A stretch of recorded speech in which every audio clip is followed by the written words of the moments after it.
Bishramganj Sepahijala হাঙ্করফানি conference hall तांगसलदी पर्जाराव हास्तिनि मालमाता हामग्राय तांगबिदिनि मन्त्री सुदांशु दासनि मानजाक मुंबाय हांकर बेरेमनि review meeting खलायलायखा असाल review meeting central तै हास्ते हापांनि आ तांगबिदिनि जुदा जुदा तांगबतांग रगनो तियै पक चाबलायखा असाल आ तांगबिदिनि फाइसिंतै खलायजाग्या सामुं बारा रगनो बसकांसाल खलायनायनि बागै कक चाबलायखा असाल संतजाक रिभिउ मिटिंग लुगरगनि आनि सानमुंनो सुपुंना सानै जे तांगबतांग रग हास्ते हापां याजागै नाहारका आ तांगबतांग रगनो तियै कक चाबलायखा असाल सिपाहीजला हांकरनो आ खलायमुंगो आ रिमुंगो उइला आचुक थाय मानरनानि नाहार मुक्तिनाय जत आ तांगबिदिनि तांगफांग्रगनो लगियो तियै तांगसाल ककचा पांदा खलायका मालमाता हामग्राय तांगबिदिनि मन्त्री सुदांशु दास আমাদের রুটিন প্রোগ্রাম আমাদের 2025 এবং 26 অর্থ বছরে আমাদের ফিশারি ডিপার্টমেন্ট, এআরডিডি এবং এসসি ওয়েলফেয়ার ডিপার্টমেন্টের একটা রিভিউ মিটিং হচ্ছে। প্রত্যেক জেলাতেই আমরা রিভিউ মিটিং করছি।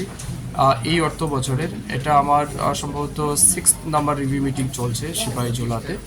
তো আজকের এই রিভিউ মিটিংয়ে আমাদের আলোচনার মূল বিষয় 2024 এবং 25 অর্থ বছরে আমাদের 3 দপ্তরের মাধ্যমে যে অর্থ আমরা দিয়েছি তাদেরকে বা যে সমস্ত স্কিম প্রজেক্ট হাতে নেওয়া হয়েছিল সেটা কতটা অ্যাচিভমেন্ট আমরা করতে পেরেছি, কি আমাদের ফেলিউর রয়েছে, এটার উপর আলোচনা হবে।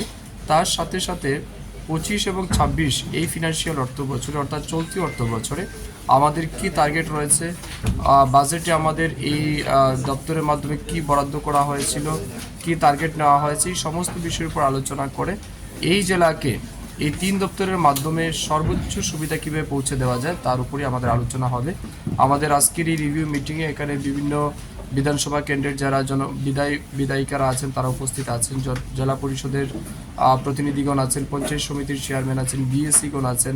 তাদের সবার মতামতও আমরা চাইব এই 3 দপ্তরকে কাজে লাগিয়ে আরও কত বেশি সুযোগ সুবিধা মানুষের কাছে পৌঁছে দেওয়া যায় সেই বিষয়ের উপর বিস্তারিত আলোচনা হবে। স্যার, দুধে মাছে ডিমে রাজ্য কি সম্ভারতা? নিশ্চয়ই না, আমাদের এটা নিয়ে অনেক ফাইট চলছে বা আমরা কন্টিনিউয়াসলি স্ট্রাগল করছি, কারণ এটা ডিমান্ড আমাদের অনেক বেশি। আমরা যদি মাছের কথা বলি, মাছ প্রত্যেক মানুষের দরকার এবং এক এক ব্যক্তির দিনে 3 বেলাও মাছ খেতে পারে, তো স্বাভাবিক কারণে আমাদের ডিমান্ড কিন্তু অনেক হাই। সেই জায়গাতে আমরা দেখছি আজও আমাদের প্রায় 30 থেকে 31 হাজার মেট্রিক টন মাছের গ্যাপ আছে। সেগুলিকে ফিল আপ করার জন্য প্রতিনিয়ত আমাদের প্রয়াস চলছে। আমরা নতুন পুকুর খনন করছি, ফিশ ফার্মার যারা আছেন তাদেরকে ট্রেনিং দিচ্ছি, ইনোভেটিভ ওয়েতে যাতে আরও বেশি মাছ বৃদ্ধি করা যায় তার জন্য আমরা টেকনোলজি হায়ার করছি। সমস্ত প্রয়াস আমাদের চলছে। আমরা চেষ্টা করছি আগামী কিছু বছরের মধ্যেই, কিছু সময়ের মধ্যে যাতে আমাদের রাজ্যকে সেলফ সাফিসিয়েন্ট আমরা করতে পারি। Thank you sir.